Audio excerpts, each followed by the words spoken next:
La FIA et la Formule 1 envisagent un ajustement majeur sur les monoplaces. Alors, par rapport à l'herbe, la question des incendies sur l'herbe, comme vécu au Japon, a été discutée et il a été convenu d'enquêter à la fois sur un matériau de glissement alternatif acier et sur un traitement potentiel sur certains circuits. Que signifie matériau de glissement? Comme probablement connu de la plupart des suiveurs de Formule 1, il y a une planche en bois montée sous les voitures. Oui, ça c'est ok, ouais. Cette planche ne doit pas s'user trop pendant la course. Si elle s'use trop, la voiture peut être trop basse, ce qui donne donc un avantage. Le plancher sert de marque pour cela. Hamilton a donc été disqualifié du Grand Prix de Chine pour ça, à cause d'une usure excessive. Un inconvénient de la planche en bois actuelle est qu'elle peut émettre des étincelles lorsqu'elle touche l'asphalte. Génial pour les photos, mais dangereux pendant les conditions météorologiques sèches et chaudes, lorsqu'il y a de l'herbe sur le circuit. Précédemment en Chine et cette saison au Japon, les étincelles des voitures ont causé des petits incendies le long de la piste.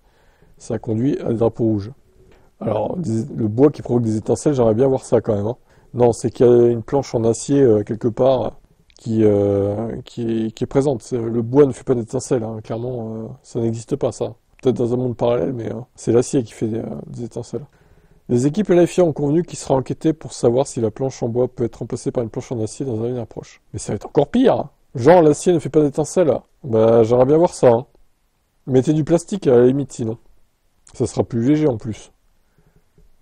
Et ça fera pas d'étincelles, c'est sûr. Bref, on verra bien ce qu'ils décident du coup.